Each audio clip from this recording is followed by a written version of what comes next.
Tres figuras bíblicas que nunca experimentaron la muerte. En primer lugar, tenemos a Elías. Durante uno de los periodos más oscuros de la historia de Israel, Dios llamó a Elías. En aquellos tiempos, Israel estaba bajo el gobierno de uno de sus peores reyes, llamado Acab. Elías se destacó como uno de los más grandes profetas de Israel y era originario de Tisbé, en Galaad, una región al este del Jordán.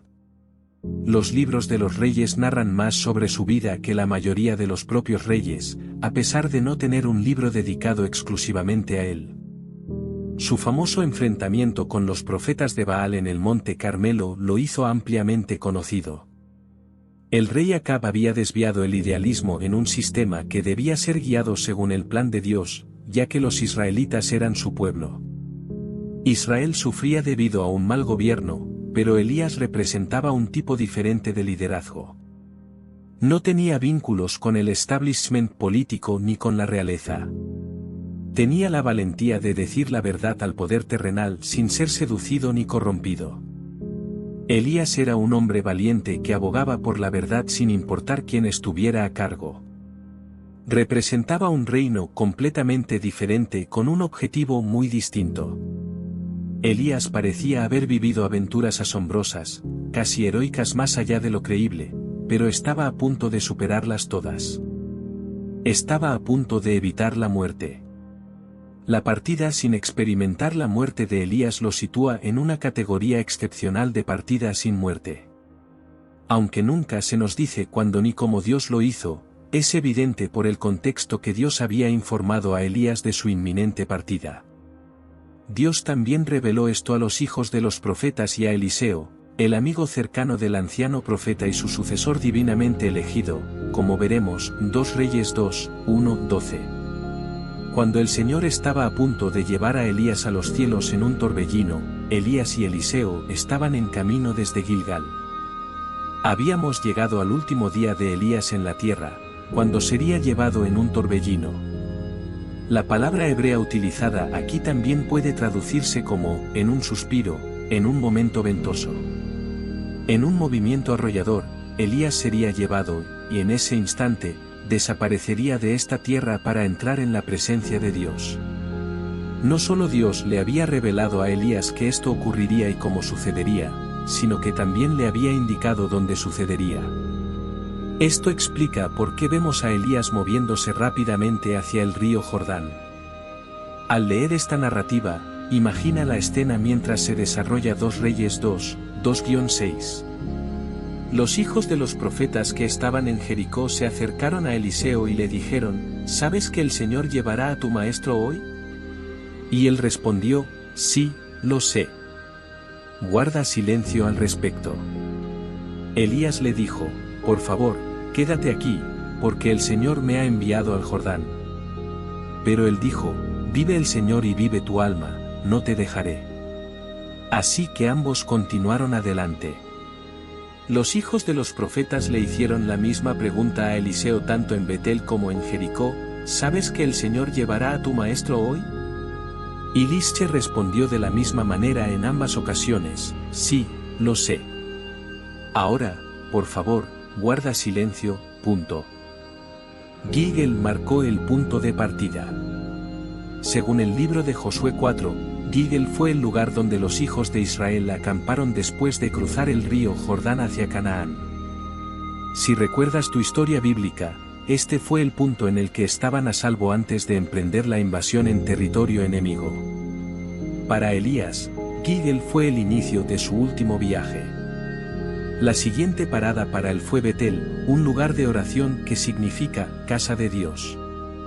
Finalmente, Elías llegó al Jordán, un lugar asociado con la muerte, no solo la muerte física, sino también la muerte del ego. Cuando Elías y Eliseo llegaron al Jordán, su destino final en la tierra, Eliseo le aseguró a Elías, juro por el Señor que no te dejaré. Desde Gilgal, Elías había estado tratando de alejar a Eliseo.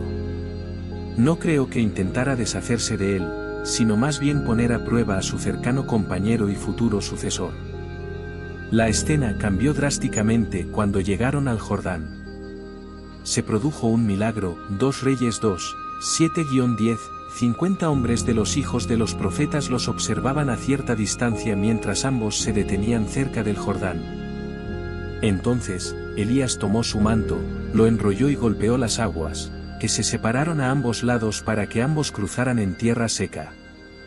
Al cruzar, Elías le dijo a Eliseo: «Pide lo que quieras que haga por ti antes de que sea apartado de ti». Eliseo respondió: «Por favor, permíteme recibir una doble porción de tu espíritu». Elías le dijo: «Has pedido algo difícil, pero si me ves cuando sea apartado de ti, se cumplirá, de lo contrario, no». Este evento milagroso es similar al que ocurrió siglos atrás, cuando Dios dividió el Mar Rojo para que Moisés y los israelitas cruzaran en tierra seca. En este caso, las aguas del Jordán se separaron, permitiendo que Elías y Eliseo cruzaran en tierra firme. Luego, Elías le preguntó a su amigo: «¿Qué puedo hacer por ti antes de partir de esta tierra?». 2 Reyes 2:11, mientras seguían caminando y conversando, de repente apareció un carro de fuego con caballos de fuego, y los separó. Elías subió al cielo en un torbellino. ¿Es asombroso? Estaban caminando y conversando como dos amigos cercanos. Elías no estaba predicando ni profetizando en ese momento. Fue un momento sorprendente. La Biblia dice: «Apareció un carro de fuego y caballos de fuego, y Elías subió al cielo en un torbellino». 2 Reyes 2, 12-15. Eliseo lo vio y exclamó: mi padre, el carro de Israel y sus jinetes». Luego ya no vio a Elías. Tomó sus propias ropas y las rasgó en señal de duelo. Recogió el manto de Elías que había caído, golpeó las aguas del Jordán y dijo: «¿Dónde está el Señor, el Dios de Elías?». Al golpear las aguas nuevamente, se separaron a ambos lados, y Eliseo cruzó.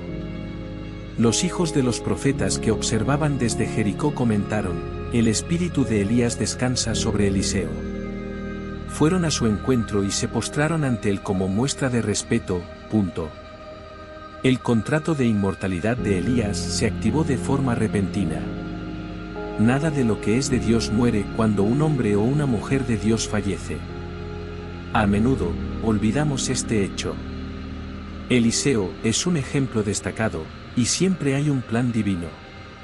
Consideremos esto: Dios siempre ha tenido a sus hombres y mujeres en cada era para continuar su obra a lo largo de los tiempos.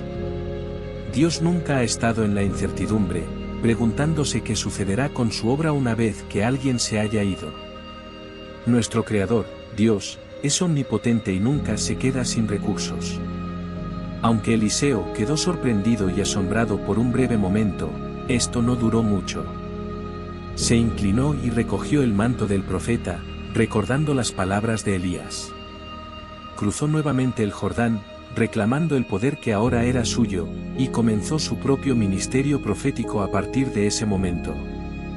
El plan de Dios nunca titubeó. Mientras Elías se iba, Eliseo entraba en escena. Número 2. Enoc. La primera mención de Enoc se encuentra en el capítulo 5 del libro de Génesis. Es importante destacar que hubo otro Enoc, un hijo de Caín, pero no estamos hablando de él aquí. Génesis 5 y 21, cuando Enoc tenía 65 años, fue padre de Matusalén. Desde nuestra comprensión bíblica, sabemos que Matusalén fue el hombre más longevo registrado en las Escrituras. Cuando exploramos las genealogías bíblicas, descubrimos que Enoc fue el tatarabuelo de Noé. Judas 14, Biblia amplificada. De estos también profetizó Enoc, séptimo desde Adán, diciendo: miren, el Señor vino con millares y millares de sus santos. Judas nos informa que Enoc advirtió sobre el juicio venidero del Señor. Enoc fue un hombre que caminó con Dios en medio de la decadencia moral de los días de Noé y anunció el juicio inminente. En una época en que la mayoría de sus contemporáneos solo eran conocidos por su nacimiento y descendencia, Enoc fue como un soplo de aire fresco. Enoc se menciona brevemente, pero su testimonio es impactante. Su descripción es concisa pero profundamente significativa. Esto nos dice mucho sobre su relación inmaculada con Dios que lo tradujo de esta vida. Su vida ha sido un modelo para muchas generaciones, enseñándonos a vivir para agradar solo a Dios.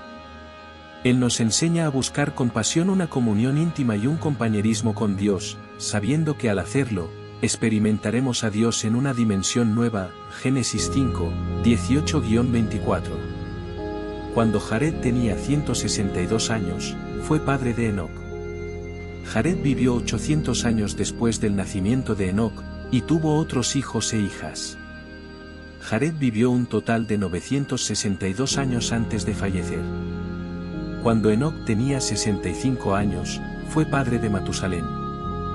Enoc caminó en íntima comunión con Dios durante 300 años después del nacimiento de Matusalén, y también tuvo otros hijos e hijas. En total, Enoc vivió 365 años. Y en temor reverente y obediencia, Enoc caminó con Dios, y no se encontró más entre los hombres porque Dios lo llevó consigo. El caso de Enoc fue el primer rapto documentado, ya que Dios simplemente lo tomó. Tal vez la comunión con Dios era tan profunda que la presencia divina lo envolvió y se lo llevó consigo. El libro de Hebreos habla de un hombre por quien este mundo no fue digno. Hebreos 11, 5-6, por su fe, Enoc fue llevado al cielo para que no experimentara la muerte, simplemente desapareció porque Dios se lo llevó. Antes de su traslado, había sido reconocido como alguien que agradaba a Dios. Y sin fe, es imposible agradar a Dios. Cualquiera que desee acercarse a Dios debe creer que Él existe y que recompensa a quienes lo buscan con sinceridad.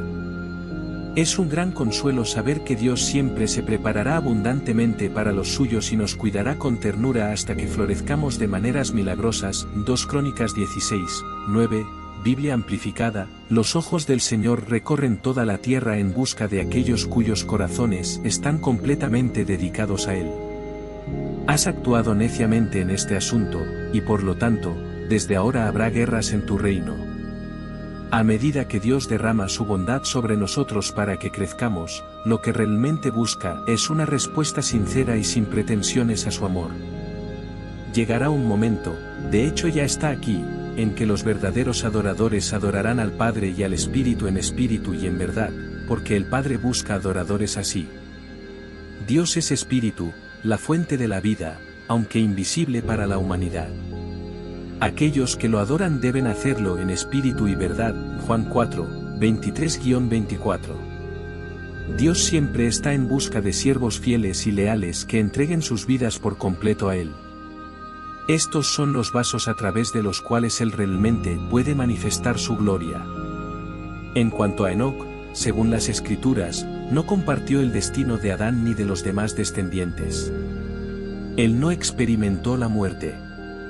Enoc se utiliza como ejemplo del rapto en el Nuevo Testamento, lo que enfatiza la verdad de las Escrituras. Hay una redención final para aquellos de nosotros que hemos puesto nuestra fe en el Señor. Aunque la mayoría de los creyentes experimentarán la muerte física, el ejemplo de Enoc les da esperanza de que finalmente prevalecerán sobre la muerte. Número 3. Los cristianos en los últimos tiempos. Ahora estamos entrando en el ámbito de las profecías. Esta profecía aún no se ha cumplido tal como está escrita. Dado que nadie sabe cuándo regresará Jesús, es probable que muchos de nosotros, si no todos, experimentemos la muerte física. Sin embargo, según 1 Tesalonicenses 4, 13-18, tanto los cristianos que han fallecido previamente como aquellos que aún están vivos participarán en el evento del rapto juntos. 1 Tesalonicenses 4, 13-18, Biblia amplificada. No queremos, hermanos, que estén en la ignorancia acerca de aquellos que han fallecido, para que no se entristezcan como aquellos que no tienen esperanza. Si creemos que Jesús murió y resucitó, también debemos creer que Dios traerá consigo a aquellos que murieron en Jesús.